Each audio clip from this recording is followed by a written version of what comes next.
जो चीज़ बहुत मेहनत से मिलती है उसकी हमें बहुत वैल्यू होती है, और जो इजीली मिल जाए, बिना मेहनत के मिल जाए, तो शायद उसकी इतनी वैल्यू हमारी नज़रों में नहीं होती।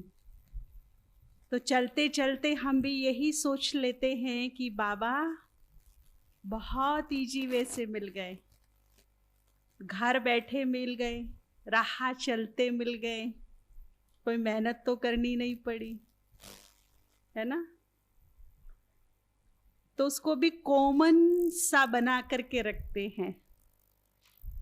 उसकी वैल्यू जितनी होनी चाहिए शायद उतनी नहीं होती। पहला प्रश्न तो ये ही, क्या बाबा हमें बहुत इजी वे में बिना मेहनत के मिले हैं?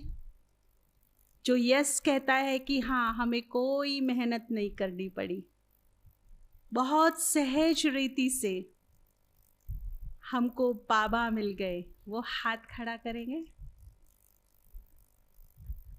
अच्छा, दूसरा, जो समझते हैं कि नहीं, बहुत मेहनत करनी पड़ी उसको प्राप्त करने के लिए, ऐसे कौन हैं? ऐसे बहुत थोड़े हैं, लेकिन ये थोड़े ही सही हैं। द्वापर युग से लेकर अब तक जितनी कड़ी भक्ति, जितने कड़े उपवास, कठिन तीर्थ यात्राएं, यज्ञ तप हवन तीर्थ जितने हमने किए हैं ना, उतने चारों युगों में कोई नहीं कर सकता। और यही परिणाम हुआ कि भक्ति का फल क्या मिला? स्वयं भगवान मिल गया, जिसने हमें जो रास्ता बताया। परमात्म सुख इस आत्मा में भरा था। द्वापर युग में जैसे ही दुख की फीलिंग शुरू हुई तो सुख का सागर कहीं ना कहीं याद आने लगा। हमारी तलाश शुरू हुई। किसी ने कहा कि हिमालय पर नंगे पैर चले जाइए, भगवान के दर्शन हो जाएंगे। हम नंगे पैर चले गए। किसी ने कहा कि कटरीली राहों पर जाइए तो शायद साक्षात्कार हो जाए, हमने वो भी किया। किसी ने कहा कि अच्छा 21 दिन ना निर्जल उपवास रखिए तो खुश होकर, प्रसन्न होकर भगवान दर्शन दे देंगे, वो भी किया। अच्छा ठीक है, नींद को, चैन को त्याग दीजिए, पूरी रात जागरण जगराता कीजिए तो शायद दर्शन हो जाए। अब दर्शनों की बात तो खत्म हो गई, बहुत कुछ कर लिया, दर्शन होते नहीं। फिर एक आशा जागी मन में कि चलो भगवान के दर्शन नहीं होते, उसके पैरों की धूल ही मिल जाए तो जीवन सफल हो जाए। उसके पद चिन्हों को ढूंढने में लग गई, यहां मिल जाए, वहां मिल जाए, इधर मिल जाए, उधर मिल जाए। अनेका अनेक जन्म इसी तड़फ में, इसी चाह में मैं जन्मी, और इसी चाह और तड़फ को लेकर के मेरी मृत्यु हो गई, लेकिन मैं उसे ढूंढ नहीं पाई। ढूंढ सकता है उसको कोई? जिसकी महिमा में ही कह दिया है कि वो अपरम अपार है, उसका पार पाया, तो उसे कोई ढूंढ सकता है? लेकिन ये तड़फ केवल एक तरफ नहीं थी, ये दूसरी तरफ भी थी। लेकिन दोनों ही ड्रामा के बंधन में बंधे हुए थे। आप सभी भी, बहुत सारे माता पिता बैठे हैं, कैसा रिश्ता है अपने बच्चों से आप सभी का? बच्चे घर की रौनक होते हैं, शोभा होते हैं, श्रृंगार होते हैं, भरा भरा रहता है घर। अगर किसी कारणवश उन्हें आपसे दूर जाना पड़ जाए, नौकरी करने, बिजनेस करने, पढ़ने, कैसा लगता है आपको? घर वीरान वीरान लगने लगता है, सूना सूना, मन भी नहीं लगता, लेकिन एक मजबूरी है ना। वो भी हमारा माता पिता है, केवल कहने के लिए नहीं, वास्तव में मेरा माता पिता है। अभी तक केवल गाया तुम माता पिता हम बालक तेरे, समझा नहीं, उसकी फीलिंग्स को कभी भापा नहीं। जैसे हमारे बच्चों के प्रति हमारी फीलिंग्स होती है, दिल, भावनाएं, प्रेम, फर्ज, कर्तव्य, वैसी ही फीलिंग परम पिता की भी अपने बच्चों के प्रति होती है। बस फर्क इतना है कि हम शरीर के माता पिता हैं और वो आत्मा का माता पिता है, लेकिन है माता पिता। माता पिता के भाव उसके अंदर विराजमान हैं। जब उसका परम धाम खाली हुआ होगा, जब उसके लाडले, उसके नैनों के नूर, उसके सिर के ताज, उसके घर के श्रृंगार उससे दूर हो रहे होंगे, कैसा लग रहा होगा उसको? तड़प तो उधर भी थी, लेकिन एक समय, एक बंधन ऐसा है जिसे वो भी नहीं पार कर सकता। और जैसे ही ड्रामा में सीन आया तो उसने हमें ढूंढने में देरी नहीं की, 1 सेकंड में ढूंढ लिया। और ये साबित करता है कि मैं उसकी निगरानी में थी, इसीलिए ढूंढने में 1 सेकंड की भी देरी नहीं की। चाहे कितना भी पिछड़ा से पिछड़ा गांव का एक कोना है, वहां से भी निकाल लिया, है ना। कहां कहां से उसके छुपे हुए रतन निकल करके आगे आ गए। किसने ढूंढा? बस आंखें बंद की, मृत्यु को प्राप्त हुए तो उसका ही नाम जपते हुए, आंखें खुली तो उसकी ही फिर तलाश शुरू। दीवानों की तरह ढूंढ रहे थे हम उसे, इजीली नहीं मिला है वो हमको, बहुत मेहनत की है, भक्ति की चरम सीमा पार की है हम सभी ने, जिसका फल भगवान ने आकर के सत्य ज्ञान का प्रकाश दिया। ये प्रभु मिलन का समय अब हमारे सामने बहुत थोड़ा है। देखिए, एक टाइम था जब ब्रह्मा कुमारीश के ऊपर लोग बड़े हंसा करते थे, मजाक लेते थे, चुटकियां कसते थे। देखो, ये ब्रह्मा कुमारियां जब भी मुंह खोलती है ना, अशुभ अशुभ बोलती है, मां विनाश होगा, दुनिया खत्म हो जाएगी, ये हो जाएगा, वो हो जाएगा। परंतु समय बड़ा बलवान है। आज समय ने ऐसी करवट बदली है कि ब्रह्मा कुमारी तो चुप है, विनाश के बारे में वो कोई बातें नहीं करते। पहले जो कर ली सो कर ली, लेकिन अभी वो मोस्टली चुप रहती हैं। उनका बहुत बड़ा काम संभाल लिया है बड़े बड़े साइंटिस्ट ने, बड़े बड़े ज्योतिष आचार्य ने, मीडिया ने। आज साइंटिस्ट बता रहे हैं कि अगर हालात यही बने रहे तो इस सृष्टि का महाविनाश होने से कोई नहीं रोक सकता। अभी पूरे वर्ल्ड के कॉन्फ्रेंस हुई थी ग्लोबल वार्मिंग को लेकर के, पूरे संसार के वैज्ञानिक आए। 3-4 सालों में जो टेम्परेचर बढ़ा है 2-3 डिग्री, यदि ये आने वाले 2-3 सालों में 2-3 डिग्री और बढ़ गया तो जितना पानी है ये डबल हो जाएगा सृष्टि पर। ग्लेशियर तेजी से पिघलेंगे। क्या होगा फिर? समझ सकते हैं डबल पानी का मतलब क्या होता है?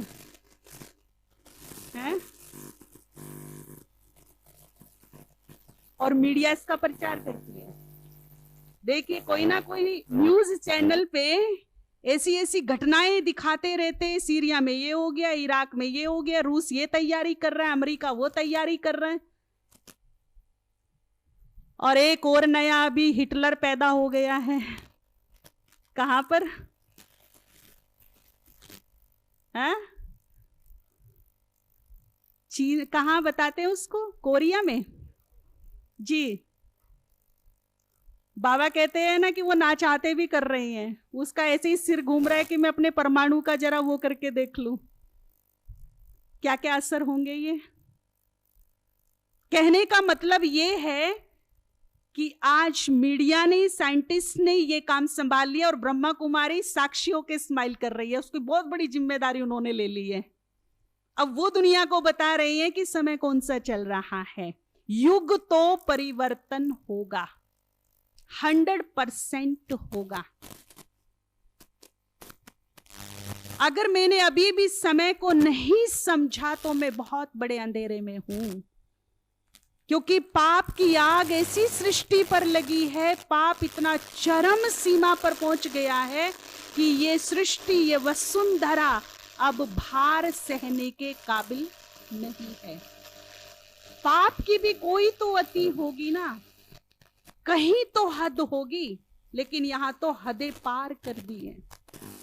पीछे दशहरा आया, बहुत सुंदर किसी ने मैसेज भेजा, रावण बोल रहा है कि मुझे जलाओ, बड़े शौक से जलाओ, पर मुझे जलाने वाले ये तो बता दो कि तुम में से राम कौन है।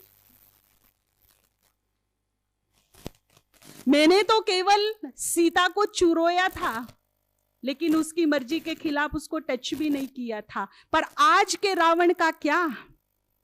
आज के रावण तो 5 साल की बच्ची को भी नहीं समझते, तो 90 साल की बुढ़िया को भी उम्र का लिहाज नहीं करते। ऐसे ऐसे रोज शर्मसार कर देने वाले कांड हो रही हैं कि हम अपने बड़ों के साथ बैठ करके न्यूज चैनल भी नहीं देख पाते हैं। इतने गंदे न्यूज। जब नारी शक्ति का अपमान भरे चौराहे पर होने लगे, तब तब युग परिवर्तन होगा, हुआ है, इतिहास गवाह है। इतना ही नहीं, शास्त्रों में कहा गया है माता कभी भी कुमाता नहीं बन सकती। कलयुग कितना भी गहरा क्यों ना हो जाए, अति पर क्यों ना पहुंच जाए, लेकिन हम अपनी खुली आंखों से, खुले कानों से देख रहे हैं कि कोख से जन्मे बच्चे को माता मर्डर करा रही है। पिता को बाप, बाप को बच्चा मार रहा है, कहीं मां बच्चे को मार रही है। त्राही माम हुआ पड़ा है चारों तरफ। कुछ देशों में ऐसी खौफनाक न्यूज सुनी, कुछ महिलाएं गर्भ धारण करती हैं, जब वो 3-4 मास का होता है वो उसको बेच देती हैं। बड़े रईस लोग उसको खरीदते हैं और कहा जाता है कि दुनिया का सबसे टेस्टी मांस होता है खाने में। वो निकली ना शिश्की अंदर से। ये पाप की चरम सीमा है। पीछे हम लोग पुणे में थे, एक बहन ने सेंटर के एक ऐसा न्यूज सुनाया कि जो बाबा कहता था ना कि तुम्हारे दिल से निकलेगा कि बस करो भगवान, बस करो, तब बाबा बस कर देगा। उसने ऐसा न्यूज सुनाया कि सच में अंतरात्मा से आवाज निकली कि बस करो। एक शराबी बेटा शराब पीकर आता है और अपनी सगी मां का रेप करता है। मां शर्मसार हो गई, सुसाइड कर लिया, फांसी लगा ली। अब आप सोचिए, यदि अभी भी मैंने अपना तीसरा नेत्र नहीं खोला तो कब खोलूंगी? समय को पहचानिए, कहां प्रवेश कर गए हैं हम। ये कलयुग अब अति से भी अति के ऊपर पहुंच चुका है। इसका विनाश तो होगा, इसे कोई नहीं रोक सकता। लेकिन उससे पहले मुझे क्या करना है? मुझे क्या करना है? जिन्हें भगवान मिल गए, आज मैं आपको एक भविष्यवाणी करके जाती हूं। एक दिन आएगा जब आप याद करेंगे कि बहन ने कुछ बोला था। एक दिन आएगा जब आपके दरवाजों पर हजारों लोगों की भीड़ लगेगी। वो केवल आपके नेत्रों को देखने आएंगे। हमें केवल वो आंखें दिखा दो जिन आंखों ने भगवान के दर्शन किए, भगवान के अवतरण को देखा। केवल वो आंखों के दर्शन करा दो। वो केवल इन कानों को देखकर धन्य धन्य हो जाएंगे कि ये कान तो दिखा दो जिन्होंने डायरेक्ट भगवान से गीता ज्ञान सुना। इतनी वैल्यू बढ़ेगी, उसके लिए अपने को तैयार करना है मुझे। आपके दरवाजे पर एक प्यासे की तरह व्यक्ति आकर खड़ा होगा, आपकी एक सेकंड की दृष्टि उन्हें मुक्ति, जीवन मुक्ति प्रदान कर सके, उनके दुख हर सके, उन्हें राहत दे सके, आत्माओं को ऊपर उड़ान भरा सके। अब उसके लिए मुझे तैयार करना है, क्योंकि पता नहीं कब कौन सा पल मेरे सामने ऐसा उपस्थित हो जाए जब बाबा पुनः 5000 साल के लिए बाय बाय बोल दे। अच्छा बच्चे, 5000 वर्ष के बाद पुनः सोचिए वो समय कैसा होगा। और ये पल, ये क्षण अब कभी भी आ सकता है। स्पष्ट शब्दों में बाबा ने बोला था, बाबा के जाने का जब समय आएगा तो उसने सिम्टम बताया क्या होगा। शांति का सागर पूरा ज्ञान देकर धीरे धीरे शांत होने लगेगा। मतलब समझ जाइए कि अब उसके विश्राम का समय आ गया। बहुत कीमती पल मेरे बीच से गुजर रहे हैं। अब हर प्रकार की उलझन को छोड़कर, अपने चित्त को शांत करके, तीसरे नेत्र को खोलकर मैं प्रभु प्यार में खुद को मगन कर दूं, उससे वो सब कुछ ले लूं जिसके लिए मैंने इतने जन्मों तक भक्ति की तलाश की, उसकी अधूरी ना रह जाऊं, भरपूर होकर जाऊं।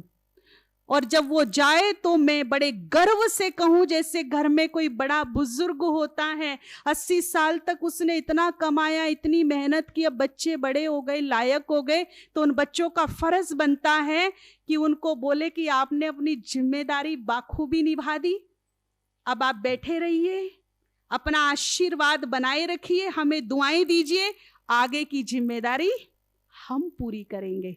कौन है ऐसा जो बाबा को ऐसे बोल सकता है? हैं? बाबा आपने बहुत कर लिया, अब केवल आप हमें आशीर्वाद दीजिए, दुआएं दीजिए, बचा हुआ कार्य आपके लायक बच्चे करेंगे। बोल सकते हैं हम बाबा को ऐसा बेफिक्र होकर के बोल दें? हैं? तो उसके लिए तैयार करना पड़ेगा ना अपने को। तैयार कैसे करना पड़ेगा? प्रभु प्रेम में मगन होने का वक्त है, उसे बांधने का समय है। ये समय दोबारा नहीं मिलेगा, चारों युगों तक नहीं मिलेगा। बहुत ही कीमती अनमोल क्षण मेरे बीच से गुजर रहे हैं। वो लोग बहुत ही बुद्धिमान होते हैं, बहुत भाग्यशाली होते हैं, जिनके पास दो चीज इकट्ठी रहती है, और वो है समय और समझ। अक्सर करके क्या होता है, समय होता है तो समझ नहीं होती, और जब समझ मिलती है तब हाथ से क्या निकल गया होता है। अब हमारे बाबा ने हमें समय का भी ज्ञान दे दिया, और समय रहते क्या करना वो समझ भी दे दी है। दोनों को कस के पकड़ लो, एक हाथ में समय और एक हाथ में समझ। समय पर समझदारी से काम लीजिए। बुद्धिमान व्यक्ति सुंदर अवसरों को कभी नहीं खोते, उनका लाभ उठाते, उनका फायदा लेते हैं। तो अब भगवान को बांधने का वक्त आ चुका है, उसको बांध लीजिए। इस कदर बांध लीजिए कि 84 जन्मों में जब जब मुझे उसकी आवश्यकता पड़े, वो नंगे पैर दौड़कर भागा चला आए मेरी मदद के लिए। मैं पुकारूं, वो सामने खड़ा मिले। इस कदर का बंधन मेरा और उसका हो जाए। और ये बांधने का जो समय है वो अभी ही है, फिर नहीं मिलेगा। कैसे बांधेंगे हम बाबा को? कोई रस्सी बनी है उसको बांधने के लिए?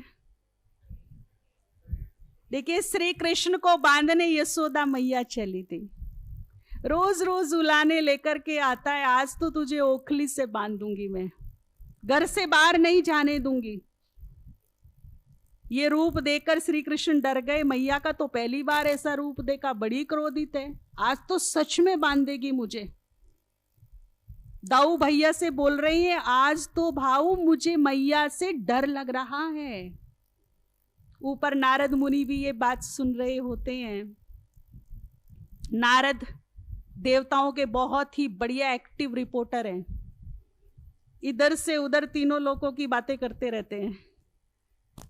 जब उन्होंने देखा कि कृष्ण डर रही हैं, भयभीत हो गए हैं, तो वो आश्चर्य में पड़ गए। वो नारायण नारायण करते हुए विष्णु के पास पहुंचे और कहा, हे सृष्टि के पालन करता, आप और भय, ये कैसे संभव है? क्योंकि विष्णु का ही बाल रूप कृष्ण है। तो विष्णु कहते हैं, नारद कहते हैं कि भयभीत तो हो, वो भी एक साधारण सी नारी से भयभीत हो। तो विष्णु कहते हैं कि जो मेरी मां है ना, वो साधारण नहीं हो सकती। मेरी मां और साधारण, ये कैसे संभव है? मेरी मां साधारण नहीं हो सकती। और अब मैं विष्णु नहीं, उसका पुत्र बनकर उसके साथ रिश्ता निभा रहा हूं। विष्णुपना छोड़ दिया मैंने, अब केवल मैं उसका पुत्र हूं। और पुत्र यदि गलती करे तो माता पिता से डरना तो स्वाभाविक सी बात है। सेम उदाहरण यही का है। अब भगवान अपना भगवानपना छोड़कर अपनी सारी शक्तियां परमधाम में ही छोड़कर मेरे बीच में मेरे जैसा बनकर उपस्थित हुआ है, रिश्ता निभाने के लिए, प्रीत की रीत निभाने के लिए। देखिए उसका कितना प्यार होगा जिसने मेरे लिए अपना धाम छोड़ा, अपनी शक्ति छोड़ दी, अपना स्वरूप छोड़कर मेरे ही जैसा बनकर मेरे बीच में उपस्थित हुआ। कल्पना कर सकते हो कितना प्यार करता है वो मुझसे, आपसे? कर सकते हो? आप छोड़ के देखो अपना धाम किसी के लिए। उसने छोड़ा। वो अब भगवान नहीं, भगवान है वो दुनिया के लिए, मेरे लिए वो मेरा बाबा है बस। इसीलिए वो कहता है, भगवानपना छोड़कर तेरे बीच में तेरे जैसा बनकर मैं उपस्थित हूं, बांध ले मुझे। ये बांधने का समय दोबारा नहीं मिलेगा। अब यशोदा मैया बड़ी बड़ी सोने चांदी की चमकीली महंगी डोरियां लेकर के आती है, कृष्ण को बांधने की कोशिश कर रही है, पर हर बड़ी रस्सी छोटी पड़ गई। वो छोटा सा बच्चा बंधने का नाम नहीं ले रहा। रेशम की नरम नरम रस्सी लेकर आती है, बांधने की इधर से उधर से यहां से वहां से, हर प्रयास फेल हो गया। सामर्थ्य हार मान गई, थक गई। अब कहती है, लल्ला तू बंध जा, बांधना मुझे जरूर है, अब तू ही बता तू कैसे बंधेगा। मेरे सारे प्रयास फेल हो गए, अब तू बता तू कैसे बंधेगा। श्री कृष्ण मुस्कुरा करके कहते, मैया तू सच में मुझे बांधना चाहती है? हाँ ठीक है। अपने दिल में प्यार पैदा कर। ये शक्ति, ये रोब, ये रोष, ये क्रोध, इन्हें थोड़ा साइड कर दे। दिल में थोड़ा प्यार पैदा कर, होठों पे मुस्कुराहट ला। तेरे आंचल से बंध जाऊंगा, रस्सियों की जरूरत ही नहीं है, तेरे आंचल से बंध जाऊंगा मैं। लेकिन कैसे बंधूंगा? है प्यार पैदा कर। मेरे को बांधने का मात्र एक ही तरीका है, वो है दिल का सच्चा प्यार। बड़ी वंडरफुल घटना हो रही है सृष्टि पर कि इस सृष्टि का पालक, पालन करता जिसको कहा जाता है, जो पूरी सृष्टि को पाल रहा है, वो खुद भूखा है। कभी सुना? एक भाई रोज 500 लोगों को भोजन कराता और खुद भूखा रहता हो? कभी सुना ऐसा? जो सारी सृष्टि का पालन करता है वो खुद भूखा है। किसका भूखा है? भगवान। भावनाओं का। और भाड़ा किसका देता है? भगवान। जी, किसका भाड़ा देता है भगवान? सोने चांदी का, रुपये पैसे का, पद पोजीशन का, रुतबे का? किसका भाड़ा देता है? भावनाओं का भाड़ा देता है हमेशा भगवान। अगर उसको कोई रस्सी बांध सकती है तो वो है मेरे दिल की निस्वार्थ भावनाएं, निस्वार्थ प्रेम। दूसरा कोई उपाय उसको बांधने का नहीं है। अब देख लो, आपके पास ये रस्सी हो तो बांध लो, बंधने को वो तैयार है, स्वेच्छा से बंधने आया है, युगों युगों के लिए बंधने आया है। अब ये रस्सियां खुद को तैयार करनी पड़ेंगी। बाबा ने बहुत सुंदर बात कही, भरी सभा में वचन दिया अपने बच्चों को, प्रॉमिस किया, एक कमिटमेंट किया कि बच्चों, अगर तुम्हारे ऊपर कभी कोई विघ्न आ जाए, समस्या आ जाए, परिस्थिति आ जाए, आपको लगने लगे कि मेरी शक्ति फेल हो गई, सामर्थ्य खत्म हो गई, विवशता महसूस करने लगो, उस वक्त तुम घबराना नहीं, क्योंकि मैं बैठा हूं। उस वक्त दिल से कह देना, मेरे बाबा, मेरे साथी, आ जाओ मेरी, आगे नहीं पता आगे क्या बोला है, मेरी मदद करो। देखिए, फिर बाबा ने भरी सभा में वचन दिया कि मेरे बच्चे बुलाएं, मैं ना आऊं, ये हो नहीं सकता। बाबा बंधा हुआ है अपने बच्चों की मदद करने के लिए। करता है या नहीं? शिकायतें तो बहुत है, सुनता नहीं है, लेकिन कंडीशन रख दी है। शब्दों पर गौर कीजिएगा वापस। मदद करेगा, बुलाने पर दौड़ा भागा चला आएगा, लेकिन शब्दों पे पुनः गौर कीजिए। कंडीशन क्या है? बाबा ने क्या कहा कि जब विवशता आ जाए, मजबूरी आ जाए, परेशानी आ जाए, उस वक्त कहां से बोलना? मतलब से बोलना, दिमाग से बोलना, स्वार्थ से बोलना, ऐसा तो बाबा ने नहीं बोला ना। क्या बोला? दिमाग यूज करना कि दिल यूज करना? उस वक्त दिल से बोलना। क्या बोलना? बस इस मेरे को अंडरलाइन करना। बाबा ने खाली ये नहीं कहा कि बाबा बोलना, बाबा से पहले क्या शब्द जोड़ दिया? ये उसकी कंडीशन है। एक तो दिल से जुड़ो मेरे से, और दूसरा मेरापन रखो मेरे से। पराये मदद नहीं करते। मदद कौन करता है? मेरापन बढ़ाते चलो उससे। क्या मैंने बाबा को मेरों की लिस्ट में शामिल किया है? कहती तो बहुत हूं, क्योंकि ब्राह्मण परिवार की एक रीति रस्म है, सभी बोलते हैं यहाँ मेरा बाबा, तो सबको देख देख के मैंने भी क्या कर दिया? मैंने भी बोलना शुरू कर दिया मेरा बाबा। लेकिन वो मेरेपन की फीलिंग मेरे हृदय के अंदर है या नहीं? जो मेरे अपने, जिन्हें मैं मेरे कहती हूं, जो उनके प्रति फीलिंग्स है, प्यार है, वही फीलिंग्स, वही प्यार, वही फर्ज भगवान के प्रति है, तो वो मेरा है, तो मैं दिल से जुड़ी हूं। नहीं तो केवल मात्र मैंने उसकी इंफॉर्मेशन ली है, दिमाग से जुड़ी हूं। रिश्ता दिमाग से नहीं, रिश्ता कहां से जुड़ता है? दिल से जुड़ता है, क्योंकि दिल में ही प्यार पैदा होता है। और रिश्ते में क्या होना बहुत जरूरी है? प्यार। केवल वो ज्योति बिंदु है, निराकार है, परम धाम का वासी है, मुझ आत्मा का पिता है, ये इंफॉर्मेशन है ओनली। इतना ही काफी नहीं है। रिश्ता बनाना पड़ेगा, फीलिंग्स लानी पड़ेगी, जुड़ना पड़ेगा। और फिर देखिए मेरी लाइफ में चमत्कार ना हो तो कहना। तो ये केवल बोलने तक सीमित है या वास्तव में मैंने उसको मेरा बनाया है? क्या कहते हो?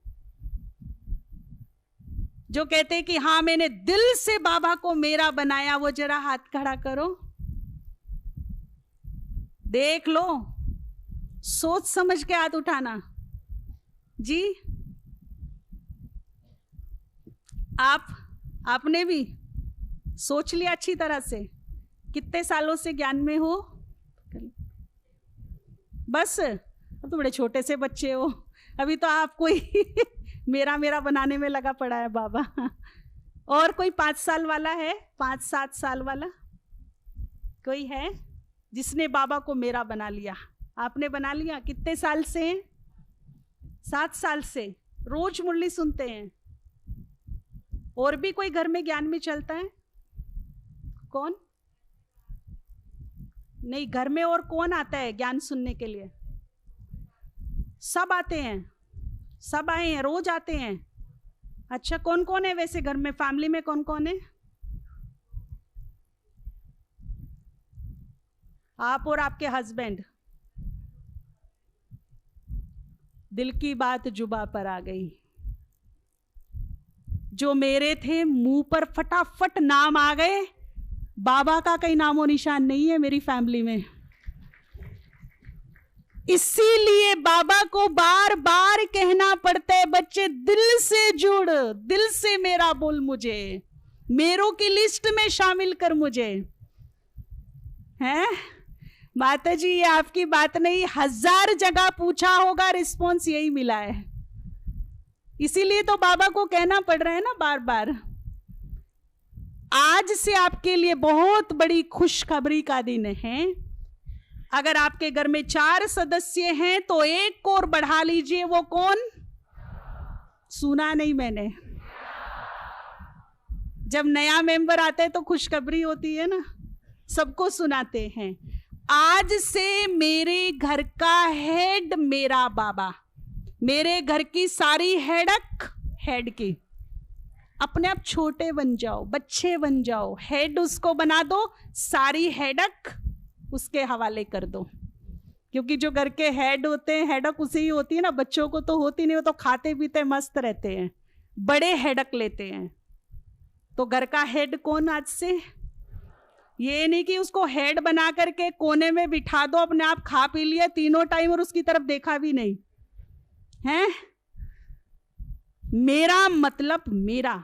आज से कोई भी आपसे पूछे, चाहे वो लौकिक वाला है या अलौकिक वाला, आपके घर में कौन कौन है, बड़े गर्व से कहना सबसे पहले मेरा बाबा और फिर बाबा की ये फैमिली। माता जी, फैमिली कहां से लाई आप? किसकी फैमिली है? किसने दी आपको?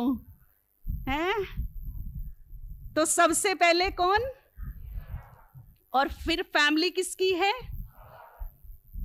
इस मेरे को क्या कर दो, तेरे में बदलते चलो। हाँ जी, बिल्कुल बिल्कुल, ठीक है। नहीं कोई बात नहीं, ये तो सब भी बोलते हैं, आपसे नहीं किसी और से पूछती, वो भी यही बताते हैं। तो अभी बहुत ही पावरफुल योग करेंगे। सर पर बाबा का हाथ फील करेंगे, पुनः उसके तेजस्वी प्रकाश को खुद में रिसीव करेंगे, उसके सुंदर स्पर्श को बहुत ही दिल की गहराइयों से महसूस करेंगे।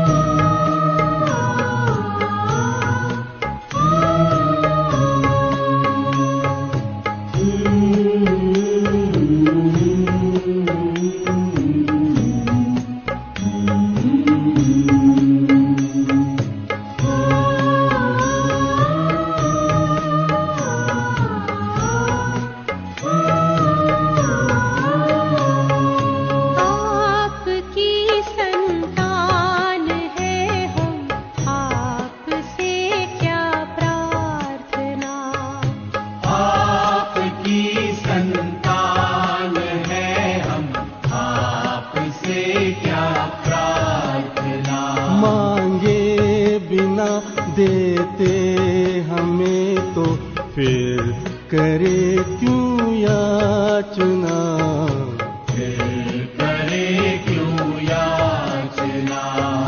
आपकी संतान हैं हम, आपसे क्या प्रार्थना। आपकी संतान हैं हम, आपसे क्या प्रार्थना।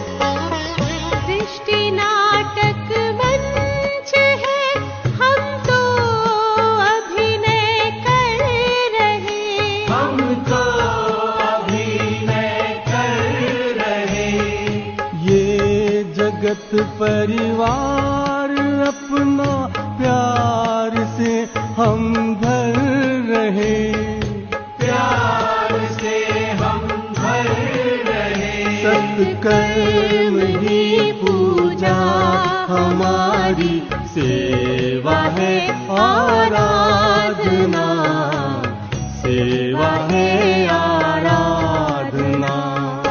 आपकी संतान हैं हम, आपसे क्या प्रार्थना।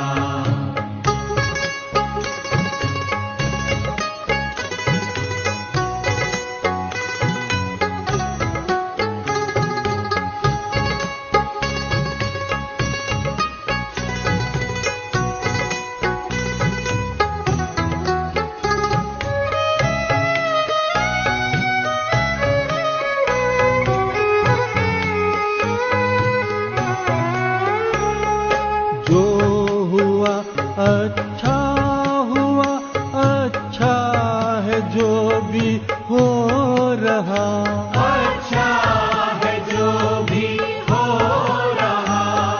होगा जो अच्छा है वो, ये ज्ञान हमको धो रहा, ये ज्ञान हमको धो रहा।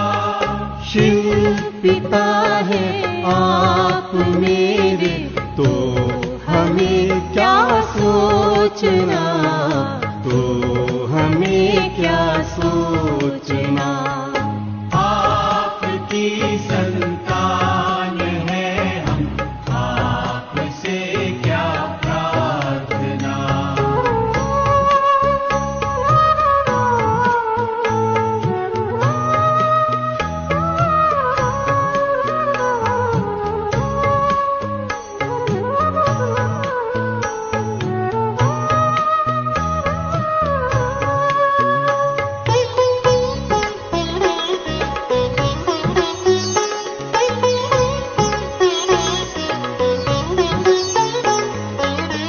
विश्व नंदन वन बने, सब प्रेम से हिल मिल रहे, सब प्रेम से हिल मिल रहे।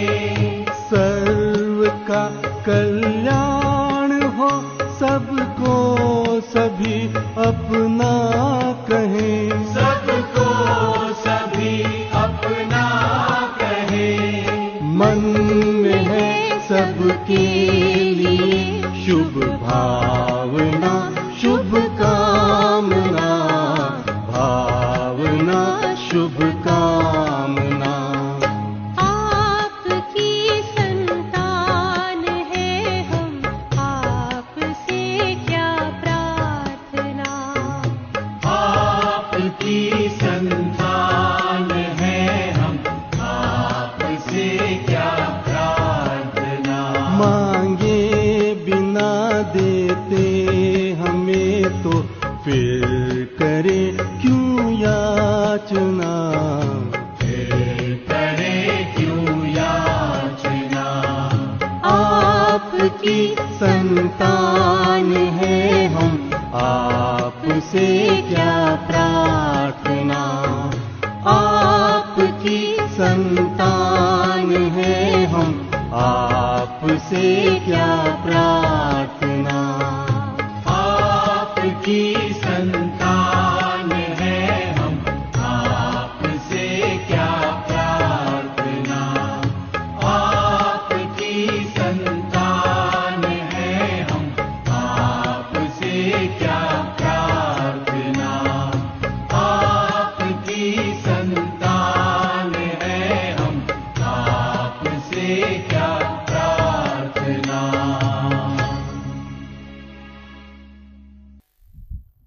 ओम शांति। तो ये 2 कंडीशन हम फॉलो करें और बाबा अपना प्रॉमिस 100% निभाएगा, क्योंकि उसने बड़ी सभा में डंके की चोट पर प्रॉमिस किया है। इस सभा में जितने भी भाई बहन बैठे हैं सभी मोस्टली अपने वचन की लाज रखते हो कि नहीं, या प्रॉमिस दे करके तोड़ देते हो? हमारा पूरा प्रयास रहता है कि जो मैंने प्रॉमिस किसी को किया है वो मैं पूरा करूं। भगवान तोड़ेगा वचन? वो जुबान दे करके पलट जाएगा क्या? नहीं ना, नहीं। वो अपने प्रॉमिस को 100% पूरा करेगा। तो मेरा कौन? वैसे देखिए, हम बहुत बड़ी गलत फहमी में जीते हैं। जिसे हम मेरा मेरा मेरा मेरा समझते रहते हैं ना, वो केवल एक भ्रम है। किसी से मेरा रिश्ता 50 साल का है, किसी से 70 साल का, किसी से कितना, पता नहीं कब कौन कहाँ मेरा हाथ साथ छोड़कर चल दे। कोई श्योरिटी है क्या? और जिन्हें मैं मेरा कहती हूँ वो कितने मेरे हैं। पीछे हम लोगों का जाना इंदौर में हुआ। इंदौर जोन का, सारे जोन का भट्टी था। वहां पर एक माता जो बुजुर्ग थी वो बाई जी को मिलने के लिए आई। इतनी रो रही थी, उसके चोटों के निशान चेहरे पर दिख रहे थे। बाई जी को अपनी क्लास के लिए जाना था, तो मुझे बोला आप इस माता को थोड़ा सांत्वना दीजिए, संभालो, सुनो इसकी क्या हुआ। तो मैंने पूछा माता जी क्या हुआ? अभी जनवरी की बात है। माता ने कहा कि मेरा 4 साल का बच्चा था जब उसका पिता गुजर गया। किसी ने मुझे साथ नहीं दिया। मैंने मेहनत मजदूरी करके अपने बच्चे को बड़ा किया, पढ़ाया लिखाया, लायक बनाया और उसे एक दुकान भी खोल करके दे दी। 20-22 साल का हुआ तो पता चला कि उसकी दोनों किडनी खराब हो गई। माता ने अपना एक गुर्दा निकाल करके उसे दे दिया। अब उसने लव मैरिज कर ली है, बहु फ्रीडम फाइटर है, लड़े तो भी काम चल जाए।